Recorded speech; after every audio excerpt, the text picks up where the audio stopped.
কাতার বলে একটা দেশ আছে, জানেন তো? এ কথা বলে কাতার, জি এই কাতার বলে দেশ, এই দেশটাতে সেখানেও বিশ্বকাপ football, the famous popular game football চালু হয়ে গিয়েছে। World cup, FIFA world cup 2022 এই বিশ্বকাপ শুরু হয়েছে। তবে মনে রাখবেন 92 বছর ধরে ফুটবল প্রতিযোগিতা চলছে। 92 বছর ধরে পৃথিবীতে ফুটবল প্রতিযোগিতা চলছে, কিন্তু this is the first time, এই প্রথম বছর তাম পৃথিবীর মুসলমানেরা ফুটবলের দিকে একটু আগ্রহী হয়ে পড়ে। সেই রকম একটা সময়তে আমি কাতারের প্রশংসা কেন করব না, যে কাতার দেশটা ইসলামিক রাষ্ট্র হওয়ার পরে বিশ্বকাপের আয়োজন নিয়েছে, কিন্তু এই আয়োজন করে সে ইসলামের বার্তা সারা পৃথিবী ব্যাপী আনেওয়ালা সমস্ত দর্শকের কাছে প্রচার করছে। জোরে বলুন, আরো জোরে বলবেন না সুবহানাল্লাহ। আমরা সব সময় পজিটিভ থিঙ্কার, ইতিবাচক ভাবনা থেকে ভাবি, আমরা নেতিবাচক দেখি না। ফুলের সাথে কাঁটা আর সজনে গাছে শুঁয়োপোকার সাথে ডাঁটা, মুসলমানের বেটা তুমি নেবে কোনটা? আপনার চিন্তাধারা, আপনার অ্যাটিটিউড, আপনার মাইন্ড বলে দেবে আপনি কোন চিন্তাধারার মানুষ, ইতিবাচক না নেতিবাচক। বিশ্বাস করুন, এই কাতার আয়োজন করেছে। মনে রাখবেন, আজকে অনেকে বলছেন যে ইসলামে তো এই ধরনের জুয়ার খেলা হারাম। হ্যাঁ, অবশ্যই হারাম, কিন্তু মনে রাখবেন এই কাতার যদি আয়োজনটা না করতো, পৃথিবীর কোথাও না কোথাও এই খেলা হতো না। কথা বলে না, প্রতি বছরই হয়ে এসেছে। 92 বছর ধরে, 92 ইয়ার্স, 92 বছর ধরে এই প্রোগ্রাম চলছে। পৃথিবীর কোথাও না কোথাও খেলা হয়েছে। যখন খেলা হয়েছে তখন জুয়ার আড্ডা বসেছে, মদের আড্ডা বসেছে। বিশ্বাস করুন, নারী পুরুষে ফ্রি মিক্সিং কায়েম হয়ে গিয়েছে। কিন্তু লক্ষ্য করে দেখুন, কাতার এটাকে একটা সুযোগ হিসেবে গ্রহণ করেছেন। কাতার এটাকে একটা অপরচুনিটি হিসেবে গ্রহণ করেছে যে আজকে আমরা আমাদের দেশে ফুটবল বিশ্বকাপকে আয়োজন করে তাম পৃথিবীর মানুষকে ইসলামের গুড মেসেজ পৌঁছে দেবো। জোরে বলে, আরো জোরে বলবেন না সুবহানাল্লাহ। গুড মেসেজ, ভালো মেসেজটা আমরা পৌঁছে দেব। কাতার নিয়ত করে নিয়েছে, সেই জন্য ফুটবল খেলা তারা কাতারে নিয়েছে। আর কি করেছে জানেন? শুনলে অবাক হয়ে যাবে। ইসলামে যা নিষিদ্ধ, এই টোটাল 1 মাস ধরে, 1 মাস ব্যাপী যে খেলা চলবে, তারা বলেছে যে আমাদের দেশ ইসলামিক আইন অনুযায়ী চলে, আর এই 1 মাসও ইসলামিক আইন অনুযায়ী খেলা চলবে। জোরে বলুন, আর একটু জোরে বলবেন না? বিশ্বাস করুন, খেলার মাঠে কোন রকম মদের বোতল নিষিদ্ধ। স্বল্প পোশাকে কোন মহিলা যদি গ্যালারিতে আসে, তাহলে তার 2 বছর পর্যন্ত জেল হবে। বিশ্বাস করুন, তারা সমস্ত মদের দোকান বন্ধ করে দিয়েছে। এবং ওই যে আপনার গেজ, লেসবিয়ান, সেক্সুয়াল ব্যাপারটা, সম্পূর্ণরূপে যৌনতার ব্যাপারটাতে তারা সম্পূর্ণ নিষিদ্ধ ঘোষণা করেছে। লক্ষ্য করে দেখুন, তারা বলছে যখন ইসলামিক কান্ট্রিতে এই খেলা অনুষ্ঠিত হচ্ছে, তখন আমরা পৃথিবীর মানুষকে ইসলামের মেসেজটা আমরা পৌঁছে দেব, এই নিয়ত করেছে। এবং এয়ারপোর্ট থেকে শুরু করে স্টেডিয়ামে সব জায়গায় ইসলামের, আমার রাসূলুল্লাহর মোটিভেশনাল কুইটস গুলো তারা সুন্দর করে লিখে তাম পৃথিবীর মানুষকে মেসেজ দিচ্ছে। জোরে বলবেন না সুবহানাল্লাহ। এই প্রথম কোন খেলার শুরুতে আল্লাহর কোরআনুল কারীমের তেলাওয়াত দিয়ে শুরু হয়েছে। ইউরোপ থেকে আসা, আমেরিকা থেকে আসা, সুইজারল্যান্ড থেকে আসা, জাপান থেকে আসা মানুষগুলো ইসলাম সম্পর্কে জানার সুযোগ পাচ্ছে। বিশ্বাস করুন, একজন ইউরোপ থেকে এসেছেন, এসে তিনি এয়ারপোর্টে ঢুকলেন, ঢুকেই দেখলেন রাসূলুল্লাহর বিভিন্ন কোটেশন লেখা রয়েছে। কি?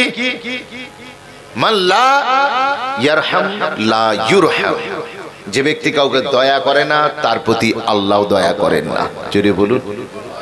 তারপরে লেখা আছে বৃক্ষরোপণ সম্পর্কে। বৃক্ষরোপণ সারা পৃথিবীতে স্লোগান উঠেছে, সেভ ট্রি সেভ লাইফ, গাছ বাঁচান জীবন বাঁচান।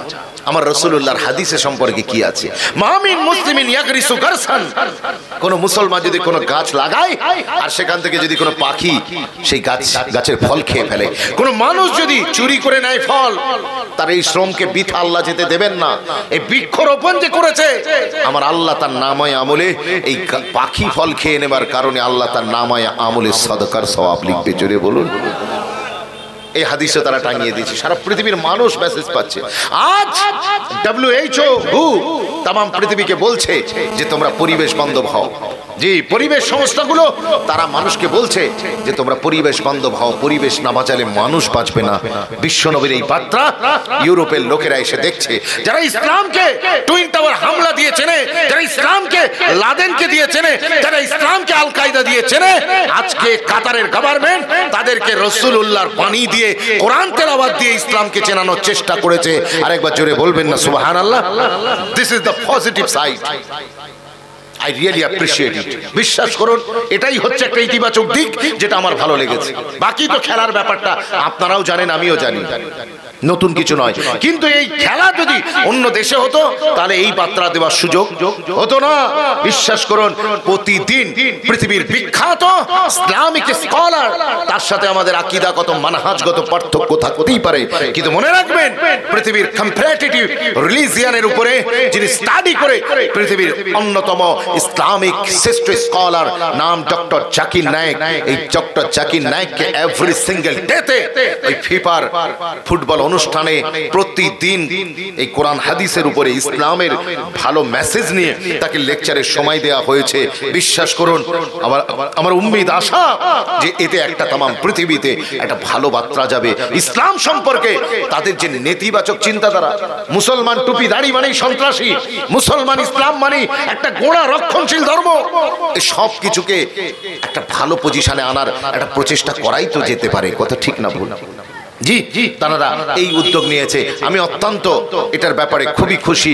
আমি নেগেটিভ বিষয়গুলো তো আমরা সবাই জানি, কিন্তু পজিটিভ দিকটা তুলে এনে আসুন না এই বিষয়টায় আমরা চেষ্টা করি। আপনারাও যেমন ইসলাম প্রচারের জন্য এই ধরনের প্রোগ্রাম দিয়েছেন, ওরাও করেছে, আমি আপনাদেরকেও ধন্যবাদ দিই, তাদেরকেও ধন্যবাদ দিই। আল্লাহ আমাদের আশাটাকে, বসাটাকে কবুল করে নেন, বলেন আল্লাহুম্মা আমিন।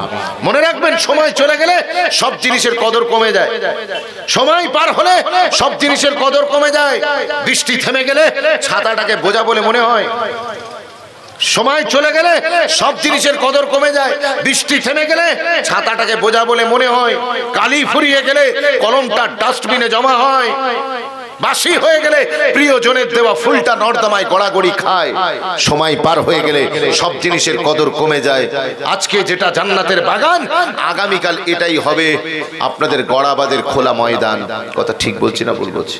এখন কোন যুবক যদি বলে আজকে আমি জলসায় আসছি না, আসবো না, এই জান্নাতের বাগানে বসছি না, বসবো না, আগামীকাল যদি সারা রাত এইখানে বসে থাকে, ওর কি জান্নাতের বাগানে বসা হবে না মাঠে বসা হবে? মাঠে বসা হবে। তাই সময় থাকতে সময়ের গুরুত্ব দিতে হবে, সময় থাকতে সময়ের গুরুত্ব দিতে হবে। সকালে যে পত্রিকার দাম 10 টাকা, সন্ধ্যা হলেই ওই পত্রিকা 10 টাকা কেজি, পাবলিক তাতেও রাজি, বলছে নিয়ে যা, ঘর কালি কর। সময় পার হলে সব জিনিসের ভ্যালু কমে যায়। আমি অনুরোধ করব যুব সমাজকে দেরি করবেন না, চলে আসুন। 2-3 ঘন্টা 4 ঘন্টার ব্যাপার, কিন্তু মনে রাখবেন this is the turning point of your life. এটা আপনার জীবনের মোড় ঘুরিয়ে দিতে পারে। বলেন না ইনশাআল্লাহ? বলেন না ইনশাআল্লাহ? মনে রাখবেন, এখন আগামী কাল যদিও সারা রাত এই জায়গায় এসে বসে থাকে, আপনাদের মতো লোকগুলো সোহবত পাবে? এই জোরে বলেন, পাবে? পাবে না। সোহবত কিন্তু বিরাট বড় জিনিস, সোহবত বিরাট বড় জিনিস। আল্লাহ কোরআনে কারীমে বলেছেন, ইয়া আইয়ুহাল্লাযীনা আমানুত্তাকুল্লাহ ওয়া কুনু মা'আস সাদিকিন। সোহবত পেয়েছিল কুত্তা, ও কাবিলে জিকির হয়ে গিয়েছে। জোরে বলবেন না সুবহানাল্লাহ? এই আসহাবে কাবের কুকুর সোহবত পেয়েছে, আর কুকুরের নাম আল্লাহ কোরআনে মেনশন করে দিয়েছেন। এবং শুধু তাই নয়, কুকুর যে স্টাইলে বসেছে সেই স্টাইলটাও আল্লাহ কোরআনে কারীমে উল্লেখ করেছেন। জোরে বলেন, আল্লাহ কুকুরের মতো একটা আপনার জীবের নাম এবং তার কথা, তার আলোচনা এবং তার স্টাইল আপনি কোরআনে বর্ণনা করছেন। আল্লাহ বলছেন যে তুমি তো আশরাফুল মখলুকাত, ও জাতে কুত্তা। কুকুর যদি ভালো কাজ করে আমি আল্লাহ আমার ভালো লাগে। শুধু কুকুর নয়, কুকুরের চেয়ে ছোট প্রাণী, চিউটি, চিউটি, পিঁপড়ে। কোরআন শরীফে একটা সূরা আছে না, সূরাতুন নামাল? কথা বলে না, সূরাতুন নামাল। নামাল মানে তো পিঁপড়ে। এই পিঁপড়ে আল্লাহ পাক নিজে একটা পুরো চ্যাপ্টার কোরআনে কারীমে পিঁপড়ের নামে নাযিল করেছেন। কারণ কি? এই পিঁপড়ে সাধারণ কোনো পিঁপড়ে নয়। বিশ্বাস করুন, এই পিঁপড়ে হচ্ছে ওই পিঁপড়ে, এই পিঁপড়ে হচ্ছে ওই পিঁপড়ে যে পিঁপড়েটা সুলাইমান নবী আসছিলেন, সুলাইমান নবী দিদার করবে বলে নিজের বাসা থেকে গর্ত থেকে বের হয়ে রাস্তায় ইন্তজার করছিলেন, হুজুর কখন আসবে, হুজুরের দিদার করব। আল্লাহর এত ভালো লেগেছে ওই পিঁপড়ের কথাকে আমার আল্লাহ কোরআনে কারিমে জায়গা দিয়ে পুরো একটা সূরাই তার নামে নাযিল করে দিয়েছেন। জোরে বলুন। এই পিঁপড়ে ভালো কাজ করছে না? পিঁপড়েটা শুধু আপনার ঘর থেকে মুড়ি চুরি করছে আর চিনি চুরি করছে? জি না, ও আল্লাহর নবীর রাস্তা দেখছে, হুজুর আসবে, এই রাস্তা আমি দিদার করব। সেই পিঁপড়ের নাম আল্লাহ, পিঁপড়ের কথা, পিঁপড়ের জিকির, পিঁপড়ের আলোচনা আল্লাহ কোরআনে কারিমে জায়গা দিয়েছেন। ওই পিঁপড়েটা যখন দেখলেন সুলাইমান নবী পুরো টিম নিয়ে, লোক লস্কর নিয়ে, হাতি ঘোড়া নিয়ে আসছে, ওই সময় ওই পিঁপড়ে দেখে এবারে সমস্ত পিঁপড়েকে বলছে, ইয়া আইয়ুহান নামালু উদখুলু মাসাকিনাকুম, তোমরা ঘরে প্রবেশ করো, কারণ সুলাইমান নবীকে তো আমরা দেখে নিয়েছি, আর এই রাস্তায় দাঁড়িয়ে থেকে ইন্তজার করে লাভ হবে না। তার কারণ হচ্ছে ওনার এই হাতি ঘোড়া যে বিশাল বাহিনী, এই বাহিনীরা আমরা ছোট্ট ছোট্ট পিঁপড়ে, আমাদেরকে বুঝতে পারবে না, চিনতে পারবে না, আমাদেরকে চাপিয়ে দেবে, পিষে দেবে। জোরে বলুন না সুবহানাল্লাহ। পিঁপড়ের এই কথাটাও আল্লাহ কোরআনে কারিমে তিনি উল্লেখ করেছেন। তাহলে জাতে পিঁপড়ে, কিন্তু আল্লাহর ভালো লেগেছে কোন কাজটা? ওর কাজ ভালো লেগেছে যে ও নবীর রাস্তায় পথ চেয়ে বসে আছে, আল্লাহর নবী কখন আসবে। জাতে কুত্তা, কিন্তু আল্লাহর ভালো লেগেছে কেন? ও আল্লাহর ওলিদের সঙ্গত ইখতিয়ার করেছে। জোরে বলবেন না সুবহানাল্লাহ। এই আসহাবে কাফের লোকেরা যখন যাচ্ছিল, তখন কুকুরের পিছনে ঘেউ ঘেউ করতে করতে যাচ্ছে, আর আসহাবে কাফের লোকজন ঢিল মারা স্টার্ট করেছে। বলে, তুমি আমাদের ঢিল ছুটছো কেন? তখন আসহাবে কাফেরকে লক্ষ্য করে ওই কুকুরটা বলতে লাগলেন যে, আপনারা আমাকে কেন ঢিল ছুটছেন? তারা বলল যে, আপনি তো কুকুর, কুকুরের কাজ হচ্ছে ঘেউ ঘেউ করা। কুকুর দুই প্রকার, একটা ফালতু আর একটা পালতু। বিশ্বাস করুন। হুজুর চলে যাচ্ছে, একটু তাকবীর দেন, নারায়ে তাকবীর, নারায়ে তাকবীর। জি, জনাব হযরত মাওলানা বজরুর রহমান সাহেব, জনাব হযরত মাওলানা বজরুর রহমান সাহেব, নারায়ে তাকবীর। কুকুর দুই প্রকার, একটা পালতু, একটা ফালতু। পালতু কুকুর দেখেছেন? পোষা কুকুর, গলায় বেড়ি আছে না নাই? কথা বলে না। জি, ভিআইপি কুকুর, ও মাঝে মাঝে ইকো পার্ক নিকো পার্কে বেড়াতে নিয়ে যেত, মন খারাপ করলেই ওকে বেড়াতে ঘোরাতে নিয়ে যেত, আবার সপ্তাহে একদিন করে ডাব সাবান দিয়ে গোসল দিত। ও পোষা কুত্তা, ওর নাম হচ্ছে পালতু কুকুর। আর একটা কুকুর আছে ফালতু কুকুর, নেড়ি কুত্তা আছে না নাই? আর এই আসহাবে কাফের কুকুরটা পালতু নয়, ফালতু নয়, স্পেশাল কুকুর। বিশ্বাস করুন, এই কুকুরটা আল্লাহর ওলিদেরকে যখন পাশ নিয়েছে, ওলিরা তাড়ানোর চেষ্টা করলেন, কুকুর সামনের দুটো পা আল্লাহর দিকে বাড়িয়ে দিয়েছেন। তাফসিরে কুরতুবি খুলুন, তাফসিরে মাজহারি খুলুন, ইমাম বাগাবিকে দেখুন, রুহুল বায়ান দেখুন, আপনি দেখবেন পরিষ্কার লেখা আছে, কুকুরের সামনের দুটো পা আল্লাহর দরবারে বাড়িয়ে দিয়েছি। আল্লাহ মেরি জবান তো আতা কর দে, मैं तेरे ওলি আল্লাহ से बात करूंगा, कह दो ना सुभान अल्लाह। আমি তোমার ওলি বান্দাদের সাথে একটু কথা বলতে চাই, আমার মনে একটু দুঃখ আছে, আমি কথা বলতে চাই। এ জওয়ানেরা, যুবকেরা, ওই সময়তে আমার আল্লাহ কুকুরের জবান আতা করে দিলেন। কুকুর কি করলেন জানেন?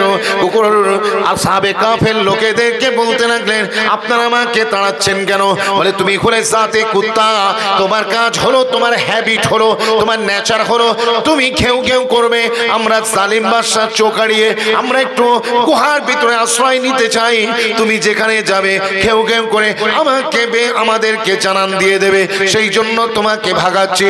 ওই সময় কুকুর বলেছিলেন, ও আসহাবে কাফের লোকেরা, যুবকেরা, আল্লাহর ওলি বান্দারা, শুনে রেখে দেন, জেনে রেখে দেন, আমি কিন্তু দুনিয়ার কোনো ফালতু কুকুর নয়, আমি হলাম স্পেশাল কুকুর। জোরে বলুন। তাহলে কি স্পেশালিটি আছে? তোমার কি স্পেশালিটি আছে? বলে, আমার স্পেশালিটি হচ্ছে এটাই যে আমি অন্য কুকুরের মতো নয়। তোমার কি স্পেশালিটি? বলে, मैं तो भौंकने वाला कुत्ता नहीं हूं। বলে, তাহলে তুমি কেমন কুকুর? সমস্ত তাফসীরের কিতাবগুলোতে এসেছে। কুকুরের জবান থেকে বের হয়েছিল, কুকুর বলতে লেগেছে, ইন্নী উহিব্বুল আউলিয়া ওয়াস সালিহিন। কুকুর বলতে লেগেছে, আমি তো আল্লাহর ওলিদেরকে ভালোবাসনেওয়ালা কুকুর। জোরে বলুন। এই কুকুর আল্লাহর ওলিদের খালি সোহবত নিয়েছে, নেবার পরে দ্য হিস্টোরি হ্যাজ চেঞ্জ, ইতিহাস চেঞ্জ হয়ে গিয়েছে। ওই কুকুরকে বললেন তুই নামাজ পড়িসনি, রোজা করিসনি, হজ করিসনি, যাকাত দিসনি, ওলিদের সোহবতে কিছু সময় কাটিয়েছিস, আমি আল্লাহ তোকে জান্নাতি বানিয়ে দিলাম। এই আরো জোরে হবে না সুবহানাল্লাহ? এই কুকুর জান্নাতে যাচ্ছে গো, কুকুর জান্নাতে যাচ্ছে। আপনাদের গ্রামের একটা পিঁপড়ে নিয়ত করেছে আমি হজে যাব।